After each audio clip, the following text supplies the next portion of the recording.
Labing bata nga namatay sa COVID-19 at tala sa dakbayan sa Sugbo. Nagpangidaron pa lang kiniugupat ka buwan base sa data sa Emergency Operations Center. Samtang nagpadayon ang hugot nga pagpatuman sa Upland Grand Bulabog aron masigurong masunod yun ang minimum health protocols. Ano ang report? Nagkaubos man ang kaso sa COVID-19 sa dakbayan sa Sugbo, apil na ang positivity rate apan nakatala usab og ubay-ubay nga namatay ang syudad dining buwana. Sa data sa EOC, 45 ang namatay sa buwan sa Enero, din 19 nini nag-edad og 30 ngadto sa 59 anyos. Ang nahabiling 26 pulos mga senior citizens. 29 sa mga namatay dili bakunado.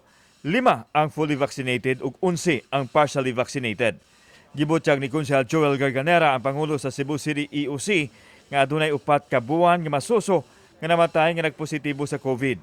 Wala hinuon mo detalye si Garganera sa sirkumstansya sa nahitabo sa bata, sanglit nanguha pa usab siya og impormasyon mahitungod ini. What I'm worried is nitaas ang atong deaths. No?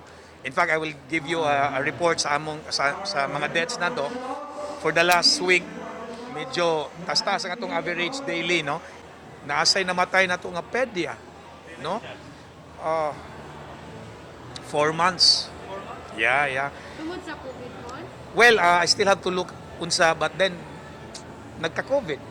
Sa data nga gipagawa sa EOC sa Enero 27, 2022, adunay 474 ka bag-ong kaso sa COVID nga naghatod ngadto sa 7,479 ka aktibong kaso.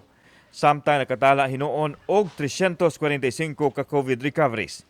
Miubos usab ang positivity rate sa 36.80%, apan mas taas kini itandi sa WHO threshold nga 5%. Padayon ang pag-awhag sa EOC sa mga tao nga magpabakuna na aron makalikay sa grabing epekto mugna sa COVID-19. We have to revisit kaning atong home isolation, especially nga ang majority or 66% sa mga nangaigo gyud is from 20 to 40 years old. So mao ni siya mga working nga sector.